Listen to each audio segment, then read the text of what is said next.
link because I was doing it in the Google Docs. So I've sent them. I don't think I got it. Could you resend it to me? Oh, I sent you last night. I thought you have got it, and I didn't find any reply. So I was wondering. I have sent already, and I forwarded it to Prafulla and Byung as well. Okay, I will send it to you right after this is over. Yeah. Okay, perfect. Yeah, like because remember I put what I had done in a Google Doc, and I saw that the Bodo team added something into the Google Doc, but there was nothing from the Dimasa team there. Yeah, I sent you last night in the Google Drive link around. So I'll resend it. He's our HOD, Professor S. Ganesh Bhaskaran. Yeah, head of the Department of Linguistics. We call in India HOD. Oh, I see. Okay, great.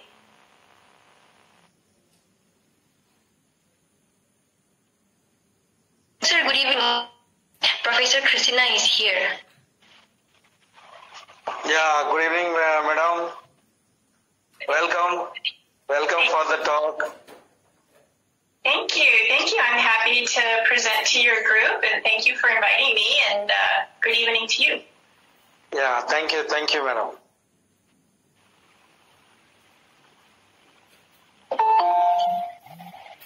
Yeah, we have 5 minutes, and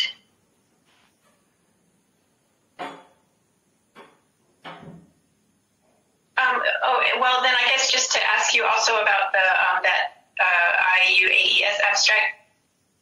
So it is possible to add a 5th person. I forwarded the message from the organizer. But he said then they will have to register. Should I add Kritika or no? She was asking me that when she saw it, then she has to register, and that's kind of a huge amount for her for now.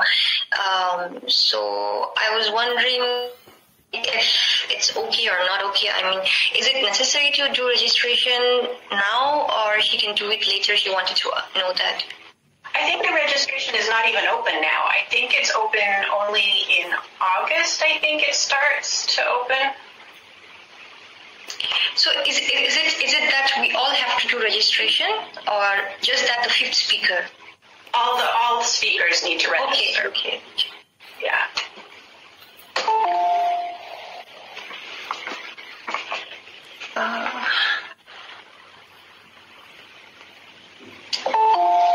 You can let me know, in an email later or something. I just because since today is the last day to submit, I want to make sure I do what you want me to do. Mm-hmm.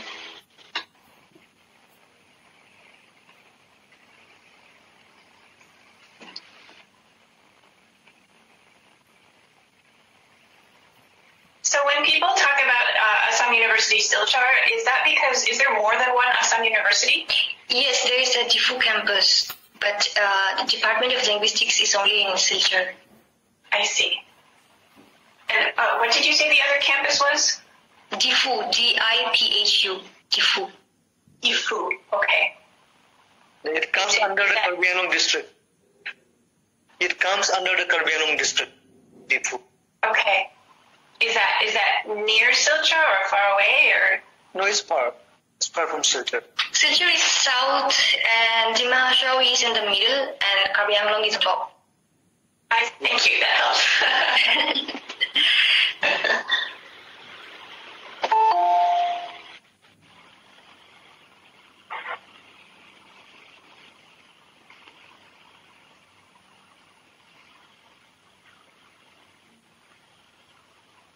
I'm so used to using Zoom. In Google Meet, it's so difficult to admit people, and they're not in waiting mode as well.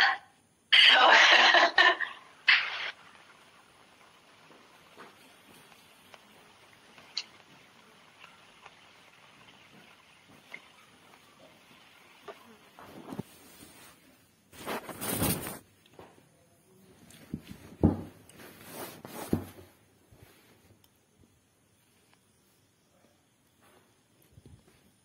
Hi, Vijen. I just saw you. Hi,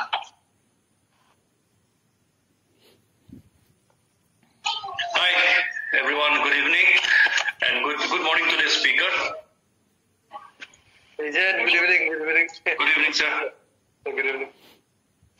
Vijen is a very active active member in Tidlane, where we are associated together, and he's also an alumni of our department, and he works in Nagaland University. Great.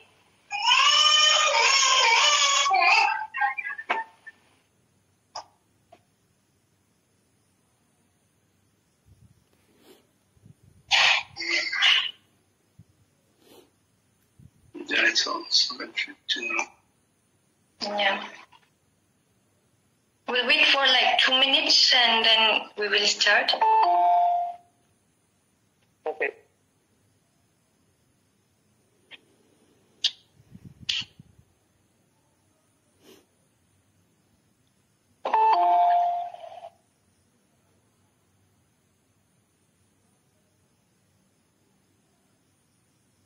Oh, and we have sent the MOU to sign to our registrar, and I think Professor Dhiren Singha will take care of it in these days. We got too busy with ICT Blani 1. We couldn't manage to make time to contact and find out what's happening with the signature. No worries, but thank you for the update.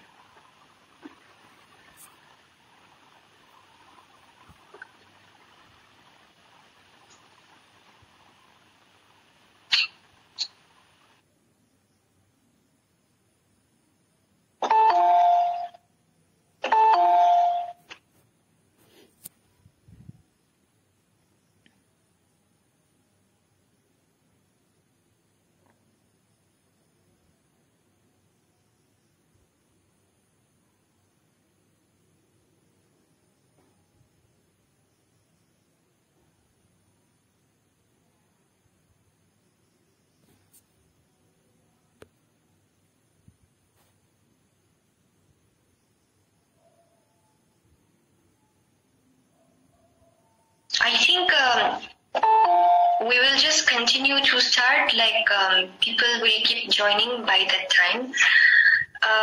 So, Unmesha, are you recording it? Yes, ma'am. Okay, I'm going to start. Okay. So good evening to all the participants present here for the final day of the weekly talk series on an introduction to computational linguistics, organized by the Department of Linguistics, Assam University. I, on behalf of the Department of Linguistics, welcome you all once again. And today we have with us our speaker, Professor Christina Wasson from the University of North Texas, USA. And we welcome you for being kind and for being a part of our talk series today. First of all, I'd like to request our head of the department, Professor S. Ganesh Bhaskaran, to say a few words about the talk series.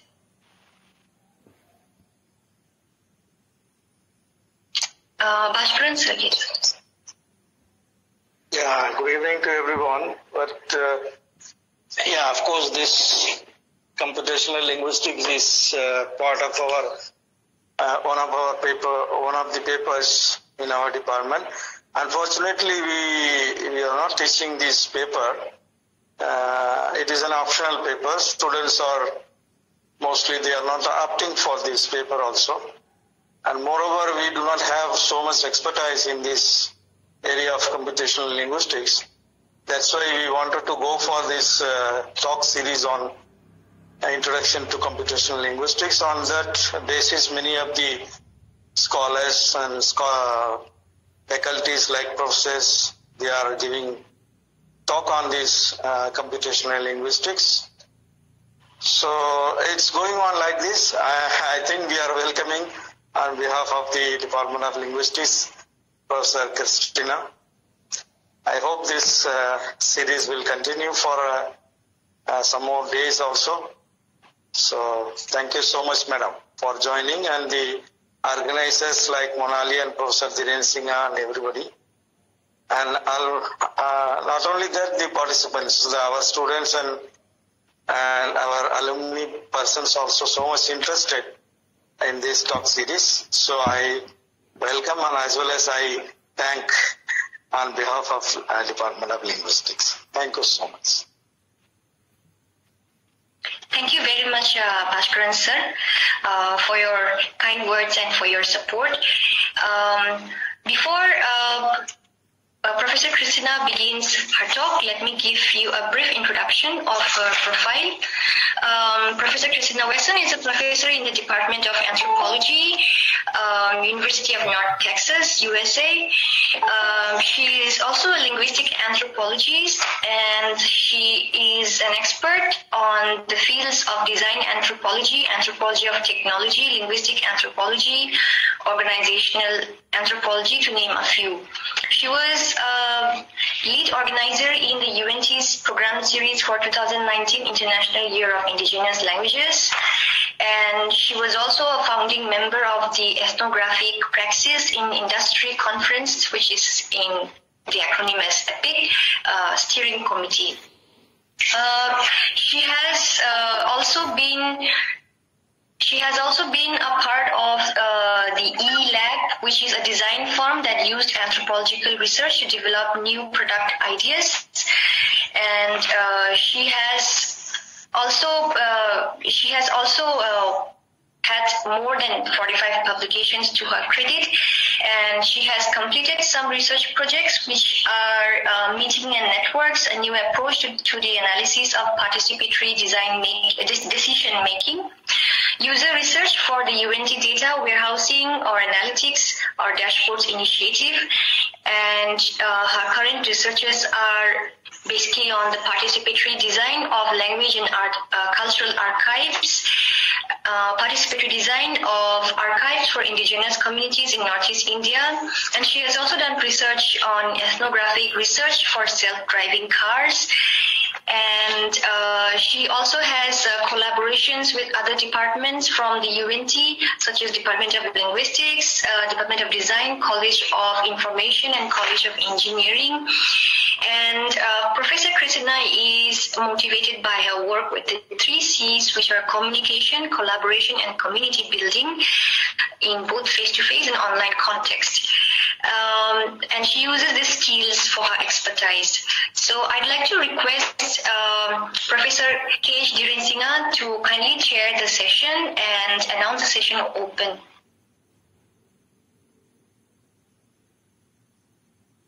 Yeah, thank you, Monali. Just as we welcome our talker, Professor Christina Wasson from UNT USA, and I have not much delaying the program.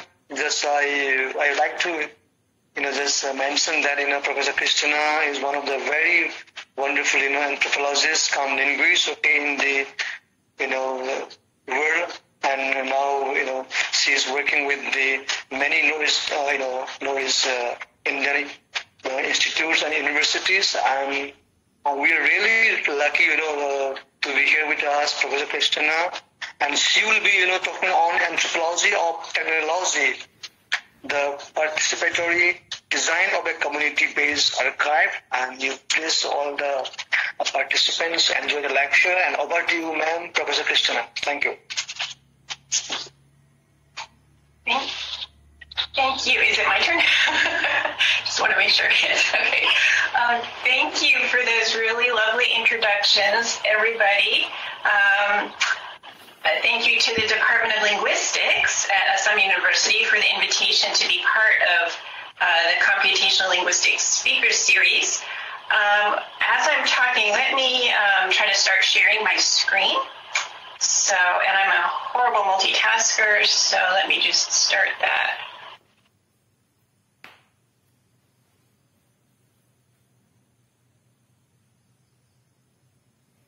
Okay, can you see my screen?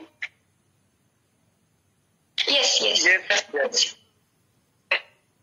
So yeah, I have very much enjoyed my previous trips to us, some in 2018 and 2020, and I hope to return when the pandemic allows. And meanwhile, I'm very much enjoying the collaboration with members of the Dimasa and Bodo communities. I'm also happy to be building a connection between my university and Assam University. So I'll try not to speak too fast. I know I have a strange American accent, which may be hard for you to understand. And this presentation is similar to other presentations I've given to different Dimasa and Bodo audiences, but because you are students and professors, I've added some theory to show you the scholarly framework that shapes my activities. I'll be talking about a project to develop an online archive for the Dimasa and Bodo communities. And this is very much a group effort. I have only contributed a small percent of the total time and energy. And so I want to start by recognizing the main collaborators. And so first here are the main Dimasa collaborators. It's really exciting to see how big the team is becoming and that they're doing a lot of work. Here are the Bodo collaborators, also very active. And especially, I guess I want to highlight Bihong Brahma and Prof. Basumatari for their extensive work. And then at my university, I have been working with a lot of students. So especially with some of our master's students in the anthropology department who I have been given as research assistants. That includes Emma Nalen, Jody Williams, Shannon Crono, Flo Forno-Gamonal, and Jessica Keller. And then also 2 students in design who volunteered to help with some images for the archive, Brittany Dang and Matthew No. And then also the students in a class I taught in summer 2020, which I will talk more about later. So I want to turn now to 4 kinds of theory that shape my research approach. First is the anthropology of technology. This can be considered a branch of the interdisciplinary field of science and technology studies. It focuses on cultural analyses of the development, adoption, and impact of new technologies. And the picture on the right shows a kind of Bible or primer for science and technology studies. And the picture next to it on the left shows a book that's an example of the anthropology of technology. This one is about how cell phones led to the introduction of cell phones led to changes in a village in West Bengal. And the author is an anthropologist from Finland, actually, and she asked questions like, who benefits from cell phones and how? Can people use cell phones to change their lives? Or do they just strengthen existing social patterns and relationships? And can cell phones lead to development, economic development? Her field work ended in 2011, so there's actually been a lot of change since then. But so her book is more about sort of like the coming, like before there were cell phones and then the introduction of cell phones into the village and what happened. The second theoretical framework that I draw on is design anthropology. So this is a kind of applied anthropology, meaning that the research is applied to real-life situations to create some kind of positive change in the world. So it's not just a matter of writing articles and publishing them, but it's a matter of engaging with the world. Most often, design anthropology is used in business contexts. So there are people working as design anthropologists in all the major technology companies, Intel, Microsoft, Motorola, whatever, you name it, they have anthropologists, as well as other companies and design firms.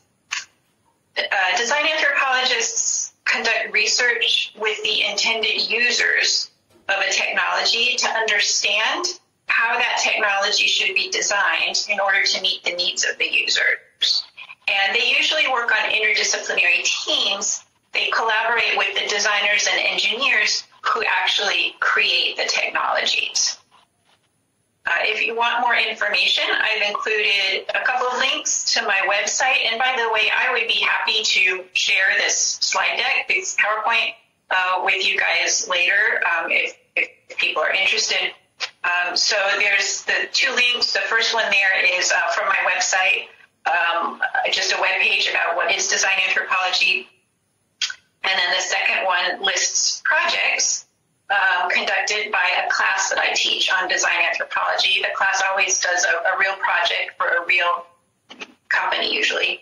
And I actually haven't added the most recent project to that web page. I need to still do that. But the picture on the top right is the report that my class did. So I taught design anthropology in spring of 21. And our client was Blizzard Entertainment. So that's a company that develops online games. For instance, World of Warcraft. And Blizzard asked my class to investigate how gamers communicate with each other when they are using different consoles. So the class did some really great research that I'm happy to talk more about if you're interested and or send the report. The third framework I use is participatory design. You could say that this is one way to do design anthropology. It's a particular way of collaborating with communities in order to develop technology designs. There's quite a bit of literature on this topic, and I recommend the book that you see in the picture there, the Routledge International Handbook of Participatory Design. And I've given you a few quotes from the introduction that try to explain what participatory design is.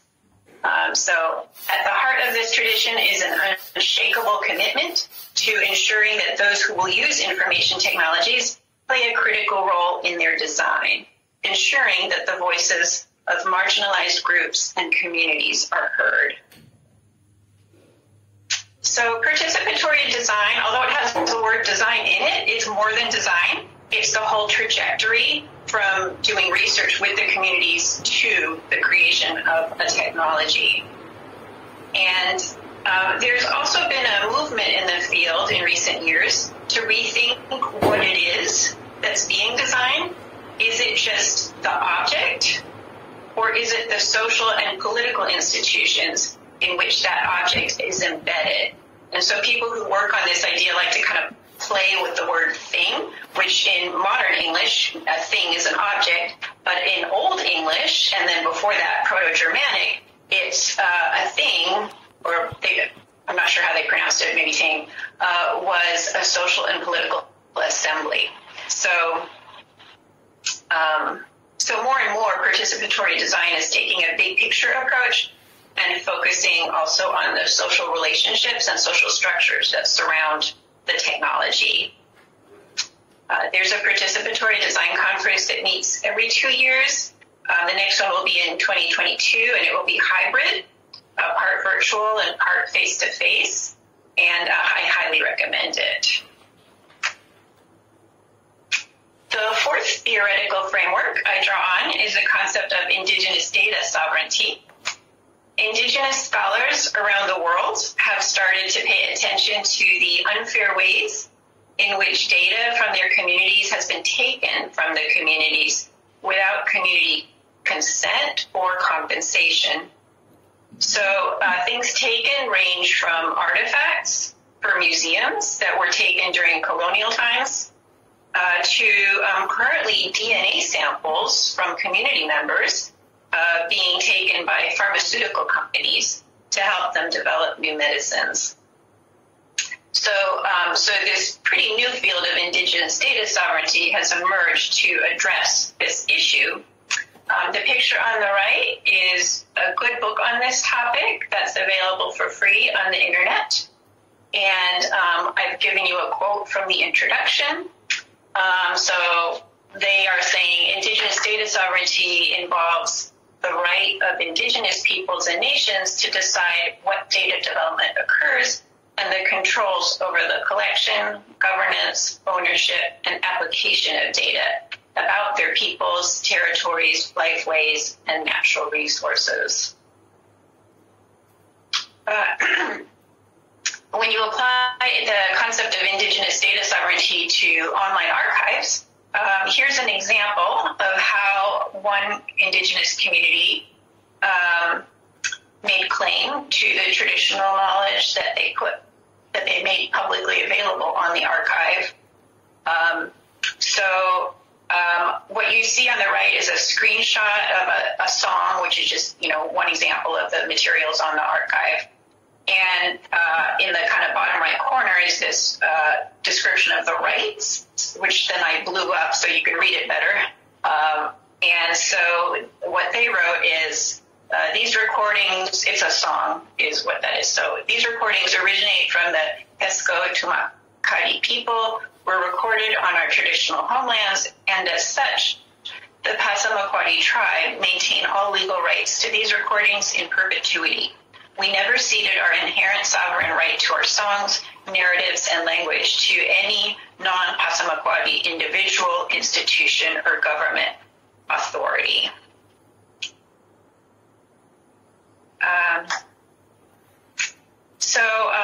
If you're interested in taking a deeper dive into these research frameworks, these theoretical frameworks, you can have a look at an article that I published in the Oxford Research Encyclopedia of Anthropology. The article is called Participatory Design of Language and Culture Archives, and this article is also available for free on the internet. So now I will start to focus on online archives for indigenous communities. As you know, around the world, indigenous communities are experiencing a loss of their languages and cultures. There are many reasons for this, ranging from the history of colonization to global capitalism, westernization, modernization, education may remove children from their communities and put them in a school context where they are learning a world language like English at the expense of their community language. And traditional cultural practices are often no longer learned by today's children, especially in urban areas. At the same time, indigenous communities have become concerned about this, and they are taking many steps to revitalize their languages and cultures, ranging from after-school programs to teach traditional cultural practices like music and dance, to the development of literatures in indigenous languages. And one tool to help communities revitalize their languages and cultures is online archives, community-based archives. So archives used to be buildings that contain physical objects like books and artifacts. But in today's world, everybody reaches for their phone, and it's a lot easier to look up something on your phone than to travel to a brick and mortar archive, which may not be close to where you are. It could be hundreds of miles away. This picture, as many of you will recognize, shows a traditional Dimasa dance that was performed on my 2018 visit in Kedruban Kalachan village. So I originally became interested in archives for indigenous communities through conversations with my friend and colleague, Shobana Chelia, who is a linguist. And so she asked me to help her plan an archive for the languages of Northeast India. And for that purpose, I visited Northeast India for the first time in January 2018 to conduct exploratory research. I was accompanied by 2 research assistants who are next to me in that picture, which is again from the Kedruban Kalachan village. And on this trip, we visited 4 communities, the Dimasa and Bodo in Assam, and the Lamkang and Anal in Manipur. And our research questions included whether community members thought an online archive might be useful, and if so, if we could initiate some long-term collaborative relationships. We interviewed 57 representatives of the 4 indigenous communities and observed 18 events related to language and culture revitalization. And so here's some overall patterns. Most people did think an online archive would be useful, and the most common reasons they gave were, first, they said currently there is little information about these communities online, that they would like the language and culture materials to be available online. Secondly, many people were concerned about the loss of traditional knowledge due to the passing of older generations. And thirdly, many people said that they wished that their communities had more visibility on the world stage. They felt that they were not well known, even within India, let alone globally.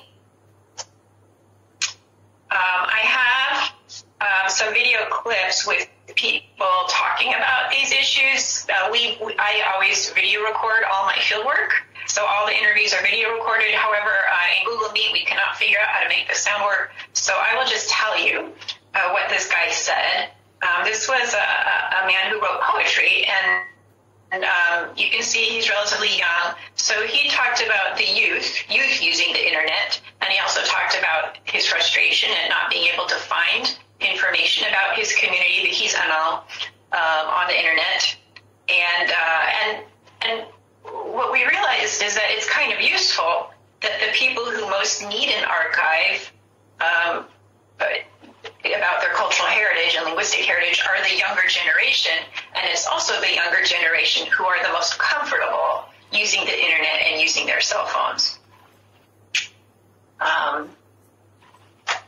So then, also from our field work, we collected ideas of what people wanted to include in an online archive, and here are the most common things that people mentioned. They said it would be good to have a dictionary, ideally including audio or video recordings of the words being spoken, information about the community's histories, cultural practices, and artifacts, excuse me, examples of verbal art, including songs, poems, stories, recipes. I was surprised by that, but several people brought up that they would really be interested in recipes for some of their dishes. Then we often ended up talking about how to engage children, and for that, people suggested animations or cartoons. Then also the literary societies. I see a typo there in literary. All of these communities have very active literary societies that were publishing materials, but they have limited budgets, and there might not be enough print copies for everybody, or there might be cost issues. And so the idea of being able to put literature on the internet was also appealing to people, of course, with copyright issues resolved. And then people also pointed out that there were already materials about their communities in kind of random places, like maybe Facebook, somebody would upload a video or put things on YouTube, but they were kind of scattered, and that maybe the archive could include links to a lot of outside sources, which would make it easier to find materials on their communities. Here's another video clip about these women were talking about the passing of older generations and some handicrafts that were getting lost because there were only a few people left who knew how to do them, and but they really would like to see at least some video recordings made of these people doing the handicrafts they passed. So I went home from the 2018 trip feeling really enthusiastic about working on an online archive for these indigenous communities. And the project went through some twists and turns, but here was my overall approach as an applied anthropologist. I wanted to support indigenous sovereignty, so it was very clear in my mind that the archive was not for me. it was for the communities. So decisions should not be made by me, but rather by community representatives. My role was the role of a consultant. It was not the role of the owner of an archive. And the appropriate research methods for that kind of an approach would be community-based and participatory, and this is a form of applied anthropology where we are trying to make positive changes in the world or contribute to positive changes in the world. So during 2019, I communicated with community members in Northeast India to start to plan the creation of a community-based archive. The Bodo and Dimasa communities moved forward the most quickly. So we decided to start by developing an archive for those two communities. And a first decision was to use Mukurtu, which is an existing platform specifically designed for indigenous cultural and linguistic heritage. It's the only platform, so it wasn't a hard choice. It's free and open source, and it's already used by many indigenous communities, especially in North America and Australia.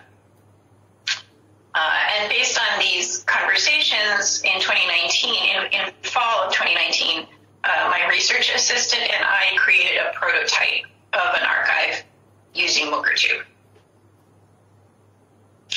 Then in February 2020, I visited the Bodo and Dimasa communities again with my research assistant, Shannon Cronin. The workshop in Maibang that you can see in the picture there. We also met with Dimasa anthropologist Humi Kausen at Gauhati University, which is in the right, picture on the right. And the picture on the left shows a musician. We listened to some really lovely music performances in Kokrachar. That's his name. So he's a Bodo. Excuse me. Then in 2021, we have been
the materials are organized into, and these also kind of were developed in an iterative way by the Dimasa and Bodo collaborators.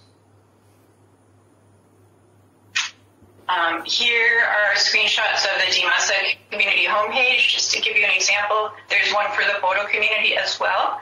And so there's a photo, and then there's a short description of the community in English and in Dimasa. And then you can browse digital heritage, meaning the materials that are uploaded. So that could include, it could be photos, it could be videos, it could be audio recordings, it could be documents, like literature. It could really kind of be anything that you want it to be. And so here's just a couple examples of items that have been uploaded. So you can get the list of everything. Or you can then click on an item and get more information about it. So this is a video on bamboo basket weaving. And you can see there's various kinds of information on the right, and also then the summary and the description. This description is fairly short. There's also some entries have very long descriptions. They can be as short or as long as you want. There's also an option in Mukurtu to create a dictionary, and we are planning that, but we're not very far along yet with the dictionary. So here's an example from a different Mukurtu archive. This is from the Hoboken Band of the Potawatomi government. It's another American tribe. And here, so just so you see what a dictionary entry can look like. There's the word in Potawatomi. Then there's a translation in English. There's a recording where someone says adik, so you get the pronunciation. There are some sample sentences. There's a photo. You can also add other kinds of information. You can add parts of speech. You can add, IPA pronunciation. Again, Mukurtu is very flexible, and you can pretty much add any kind of information you want to it. So that's the dictionary option that we would like to work on, that several people are working on already. And so you may be asking, how can the archive be useful to the Dimasa and the Bodo communities or other indigenous communities in general? I mean, how can any community-based archive be useful? So to explain this, I want to share a model that was created by a class I taught in summer 2020. It was an advanced graduate course on analysis and the segue to design. So the students analyzed the field notes and recordings from my last visit to India in February of 2020. And you can see the model on the right, and I will take you through it from the center circle to each ring outside of the center. And it was influenced by participatory design philosophies, so that you can see a quote from the introduction there. This report is one step in a long-term collaborative process of imagining and working to build the future. So we came to think of the archive as having a core of technology, and that technology has two parts. One is the Mukurtu platform, and the other is the content that is being placed in the digital heritage materials. So that's like videos, photos, documents related to any of the categories I showed you or in that earlier slide. So it could be dress, dance, history, literature, so forth. Then there are three social layers around the technology core, and here's the first social layer, and that is the curators and managers. So they do things like set policy, design the community homepages, approve users, upload materials, and manage the Mukurtu platform. Then outside of that is the users of the archive. So users can interact with the archive in two basic ways. They can create and upload materials, or they can access materials that someone else has uploaded. And of course, the same person could do both. I should say that in terms of uploading materials, we are restricting that. Like anyone in the world can access the materials, but only people who have approval are able to upload materials. So in terms of accessing materials, there are many reasons why community members might want to do that. So just to give a few examples, teachers and students could use the materials in classes. Younger urban community members who want to learn more about their heritage could explore the archive on their own. Or community members living in diaspora, meaning maybe they have left Assam and they're living in Delhi or Hyderabad or somewhere else, maybe because they're going to school or because of their job. So then they're in diaspora, and maybe they want to look up a song or a recipe or read some literature in their community language. So those are just a few examples of why community members might want to use an online archive. And then the final circle, the outside layer, is the cultural values and social institutions that the community is embedded in. That the archive is embedded in. So you could say that a central reason to have an archive is that community members have pride in their beautiful language and traditions, and that they want to ensure that these things are not forgotten. On the contrary, they want to gain more visibility, both in their community, in India, and on the world stage. And so they engage in a variety of revitalization activities, including cultural events, performances, things like that. And all of those things could then be added onto the archive. Plus, as a practical matter, the archive needs to be embedded in various community organizations for resources, funding, publicity for the archive, things like that. There is a memorandum of understanding that has been developed among these 4 organizations that we're in the process of signing for the archive. It's for 5 years, and I'm confident that within that time I will have transferred all of my expertise and the archive fully over to the Dimasa and Bodo collaborators, and there won't be a need for me to be involved in the archive after that, although I'm certainly happy to continue interacting with the community in a variety of ways, the communities, multiple communities. As of now, we're continuing to engage in the following activities. The Bodo and Dimasa teams are very actively uploading digital heritage and dictionary items. We're continuing to institutionalize relationships with organizations. And then once enough materials are uploaded, which I think we're about there, we will start to publicize the archives and invite people to use it to access the materials that are on it. So that's it. Thank you very much. Here's my email if you'd like to contact me, my website, which has a lot of information on it, and again, the URL of the archive. Any questions? Yeah, thank you, Christina, for your wonderful and insightful talk. And as we know that most of the language, culture, and traditional knowledge of traditional people of or indigenous people of Northeast India is under threat. So online archive for indigenous community is the need of the hour to safeguard our cultural heritage. So today's talk is really a milestone in the field of protection, preservation of cultural heritage of indigenous people of Northeast India. So I really enjoyed the talk, and I hope all participants, they enjoyed the talk. And now it's time to interact with our speaker. So you have any question, and you can unmute yourself, and you can talk to our Madam Professor Wasson. Please. If anybody has question, you please talk to our Madam Professor Christian.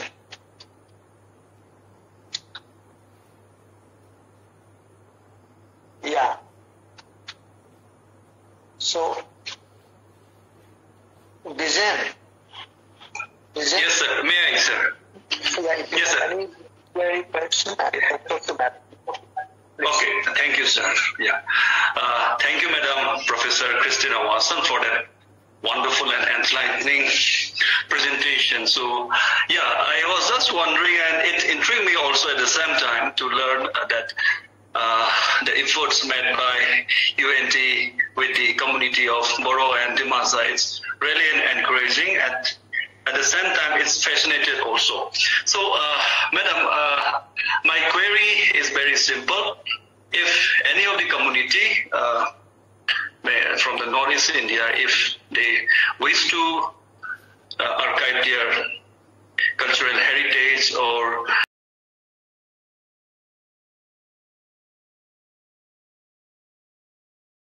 start this is my point. In total, I can say that where and how to start this kind of archiving the cultural heritage. Thank you for that question. Yes, and this is always in the back of my mind too, that I guess I regard this archive as like a, hopefully the first of others, and that I'm taking it as a learning experience so that then my collaborators and I can maybe identify like best practices, like, yes, you know, if we were talking to another community, what advice would we give them about the best way to go about setting things up? Again, Mukurtu so if there's a community that has a lot of money, then they can hire like technology consultants to build like a website for a lot of money, right? But if it's a community that doesn't have a lot of financial resources, then Mukurtu really is like the best option. It's the only option. It's free and open source, and where you get a lot of free tech support, which is important.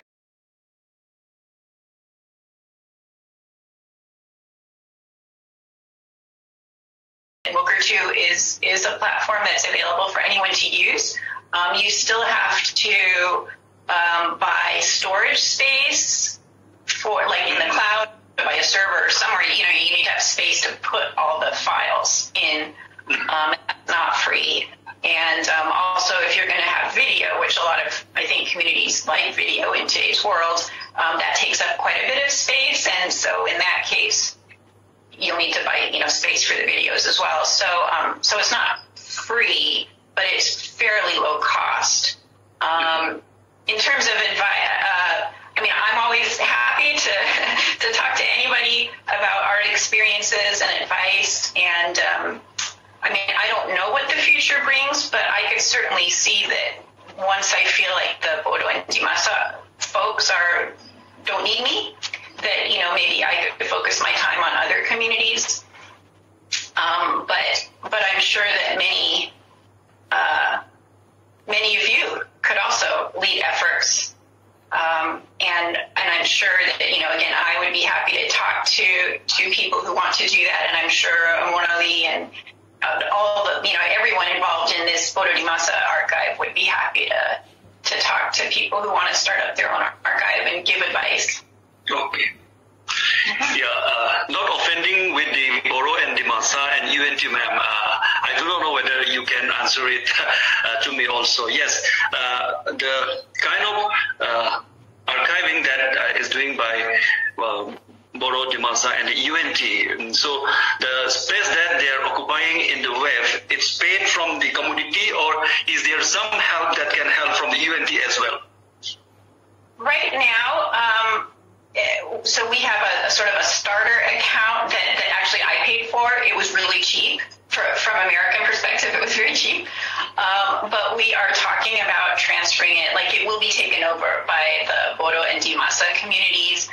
We are talking about that. Like, it is clear to everybody that and actually there are, I've been impressed how both organizations, both on the Bodo side and on the Dimasa side, are prepared to fund the effort.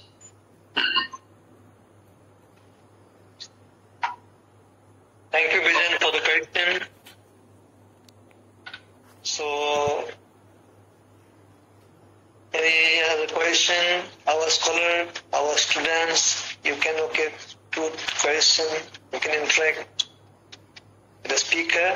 It's a good opportunity to talk to Christina, and you can clarify your doubt from Madam. Yeah, please. Yeah. During today's comment. Comment, okay. Okay, yeah.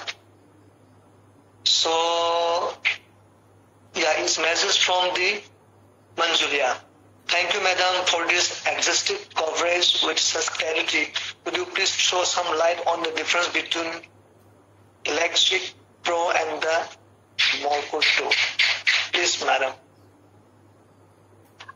So I am actually just looking at the Lexic Pro website because I'm not super familiar with it. it looks like it is only for language, but it looks like it's cool for language. It says it's an interactive lexicon viewer and editor with hyperlinks between entries, category views, dictionary reversal, search and export.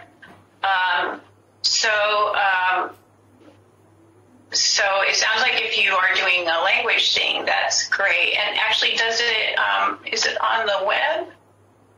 I guess that's another question I would have, whether it can be uploaded to, a website. I'm not sure I see that. Oh, I see. It's one of the SIL products. I don't see that it's on the website. I don't know if anyone is familiar with LexiPro and can give me advice on that. But so my sense is that the difference is it may not be on the web, and it definitely only focuses on language and not cultural materials. I will say that SIL, as many of you probably know, also makes Flex, which is like software for language documentation purposes. And one of my students, Jessica Keller, has developed a way. She has worked with someone from SIL and someone from Mukurtu to create a way to translate, to take data from a Flex database and upload it in like a mass upload to the Mukurtu dictionary.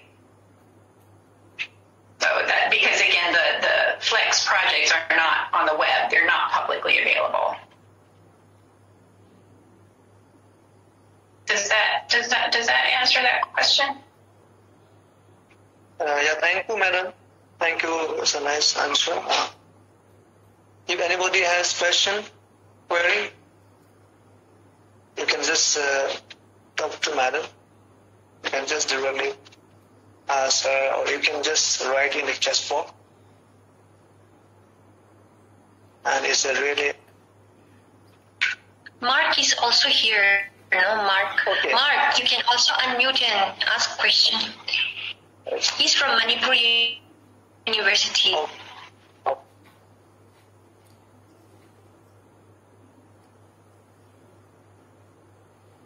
Mark, would you like to ask something or say anything?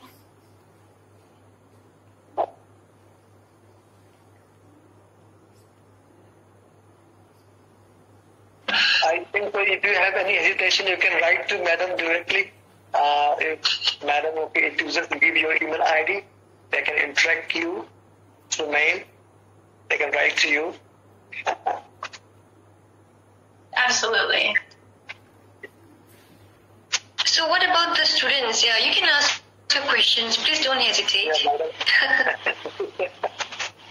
So you can just write to madam, okay? She has uploaded the email ID. You got it down, and you can just contact her. Nisha, do you have a question? No, ma'am, but I am... the topic ma'am has told, it is very new to me, and I am just going through the topic like very closely, and it is very colorful to see this. Thank you very much, ma'am. Thank you, Nisa. Thank you. What about, she's from second semester. What about from fourth semester? Anybody wants to say anything? Soma? Yes. Upashna? Do you want to say anything?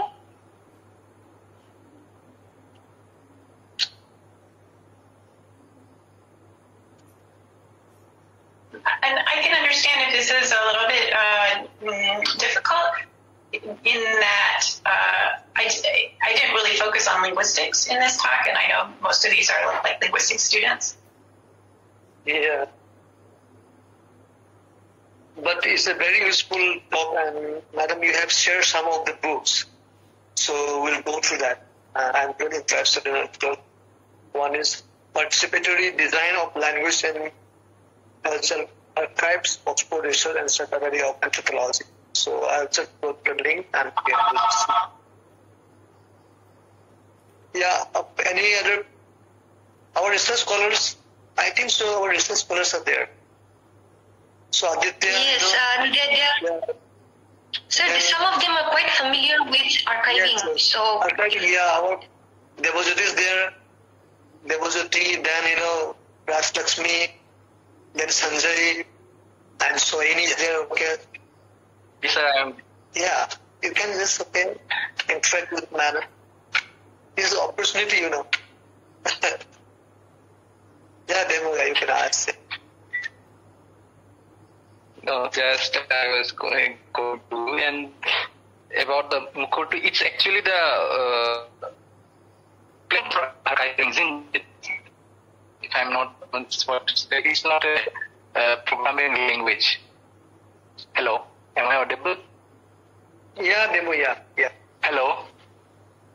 Yeah, demo. Hey. Yes. We can hear it, but you speak little bit loud. Okay, sir. So Mukurtu is an online archive platform. Hello. Yes. Yes, and okay, and the database we have to buy it separately for Mukurtu or something. Is it like that? For the storage purpose? Or Mukurtu self provided? Oh, Mukurtu it is paid. And I'm sorry, I can't always understand what you're saying because I think the connection is not so good. Self is free, but sorry. You can write in the chat box. Okay, I'll try. Okay. Yeah, you can write in the chat box. Yeah. Yes, So we can speak. Yeah. So in the meantime, if anybody has some query, they can directly ask to them. I can just also say that Mukurtu, not only is the software free, but the tech support is free. And that's really important because my RAs and I, and now the collaborators, the Bodo and Dimasa communities, we always have questions and there are always things that are confusing or something goes wrong.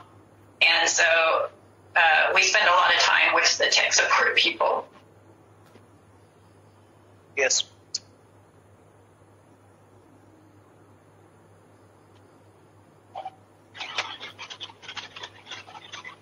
So, Monali, if we yes, don't have sir. any... We can take one more question if there is any one more question. Yes, Kritika, do you want to say anything? You are part of the archive. Do you want to say anything? Yes. Kritika, I don't know how your network is. Are you able to unmute yourself?